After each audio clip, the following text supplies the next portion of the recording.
오늘 우리에게 주신 하나님의 말씀은 로마서 12장 15절에서 21절까지 말씀입니다.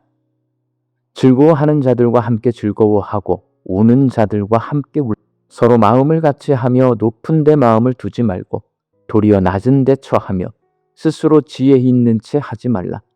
아무에게도 악을 악으로 갚지 말고 모든 사람 앞에서 선한 일을 도모하라. 할 수 있거든 너희로서는 모든 사람과 더불어 화목하라. 내 사랑하는 자들아, 너희가 친히 원수를 갚지 말고 하나님의 진노하심에 맡기라. 기록되었으되 원수 갚는 것이 내게 있으니 내가 갚으리라고 주께서 말씀하시니라. 내 원수가 줄이거든 먹이고 목마르거든 마시게 하라. 그리함으로 내가 숯불을 그 머리에 쌓아 놓으리라. 악에게 짓지 말고 선으로 악을 이기라. 아멘. 로마서 12장에서 사도 바울은 로마교회 성도들에게 복음을 믿는 사람은 성령 충만한 평화의 사도고 복음을 믿는 사람들이 함께 모인 교회는 평화로운 공동체가 되어야 한다라고 말합니다.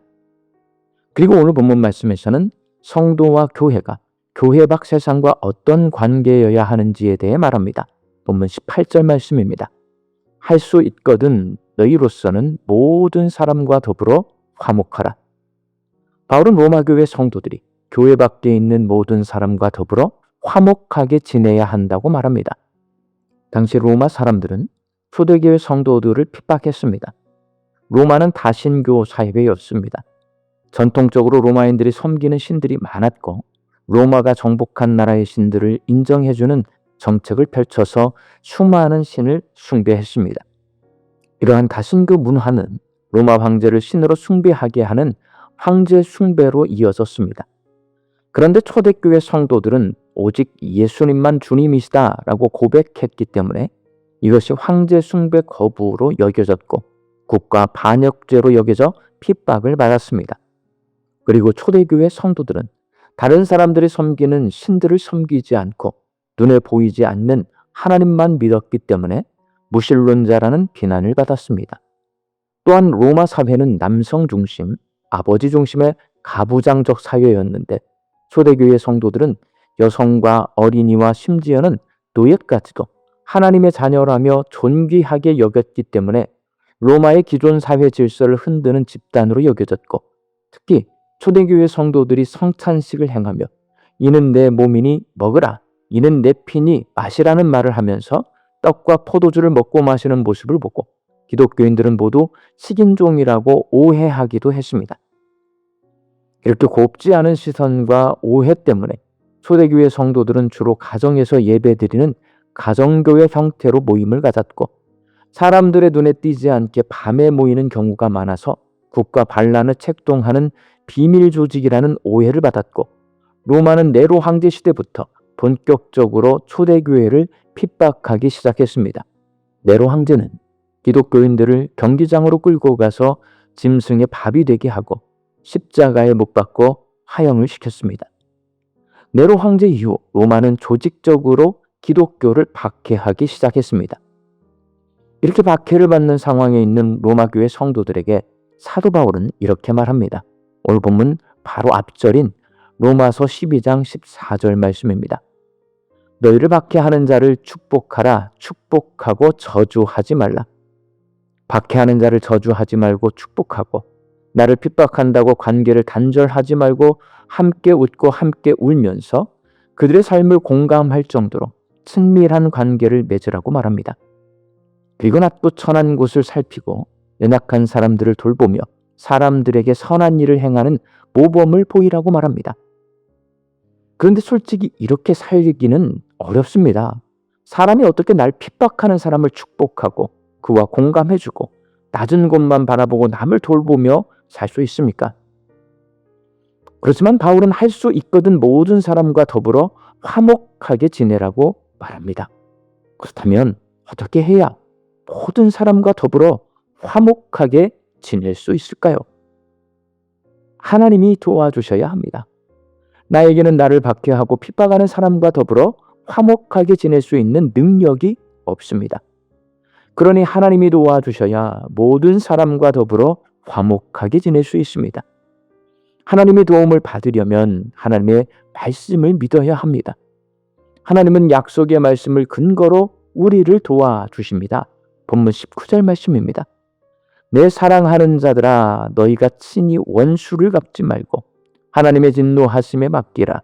기록되었으되 원수 갚는 것이 내게 있으니 내가 갚으리라고 주께서 말씀하시니라. 바울은 신명기 32장 25절에서 하나님께서 나 대신 원수를 갚아주신다고 약속하셨으니 이 말씀을 믿고 나를 박해하는 사람을 저주하지 말고 축복할 것을 요청합니다. 그리고 본문 20절 말씀입니다. 내 원수가 줄이거든 먹이고 목마르거든 마시게 하라. 그리함으로 내가 숯불을 그 머리에 쌓아 놓으리라. 바울은 잠언 25장 21절 말씀을 믿고 박해하는 사람들과 함께 울고 웃으며 그들의 삶을 공감해주고 연약한 부분을 돌봐줄 것을 요청합니다. 하나님의 말씀을 믿음으로 나를 핍박하는 교회 밖 사람들과 화목하게 지내는 것이 선으로 악을 이기는 것입니다. 본문 21절 말씀입니다. 악에게 짓지 말고 선으로 악을 이기라. 나를 박해하는 사람을 저주하고 그들과의 관계를 끊음으로 내가 직접 원수를 갚는 것은 하나님의 말씀을 믿지 않고 세상 풍조를 따라가는 것이고 하나님의 방식을 어기는 악입니다. 하나님의 말씀을 믿고 나를 박해하는 사람을 축복하고 그들의 삶을 공감해주고 돌보며 하나님의 방식에 따르는 것이 바로 선입니다.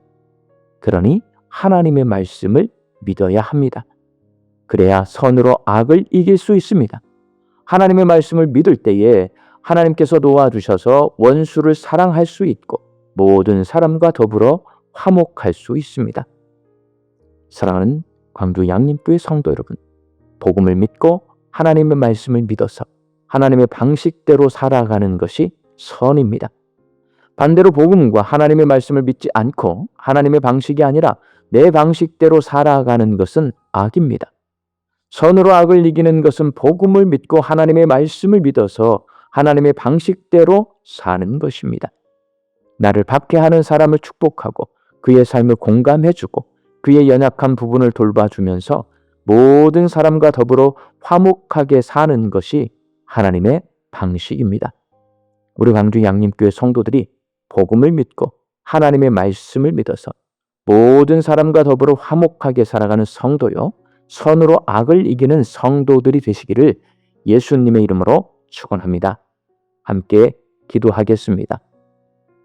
약속의 말씀을 믿고 하나님의 도우심을 받아 선으로 악을 이기게 하여 주옵소서.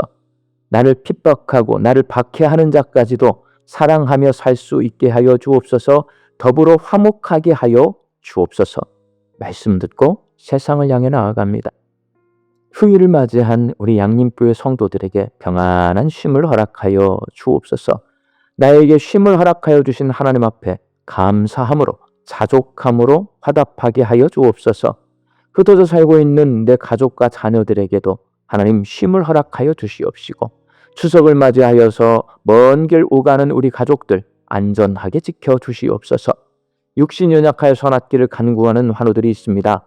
예수님의 능력으로 치유함을 얻게 하여 주시고 오랜 시간 침상에 누워 계시는 장기 환우들과 어르신들이 천국 소망 붙들고 오늘 이 하루를 살게 하여 주옵시며 애쓰고 힘써서 돌보는 가족들 위에 새 힘을 더하여 주옵소서. 예수님의 이름으로 기도하옵나이다. 아멘.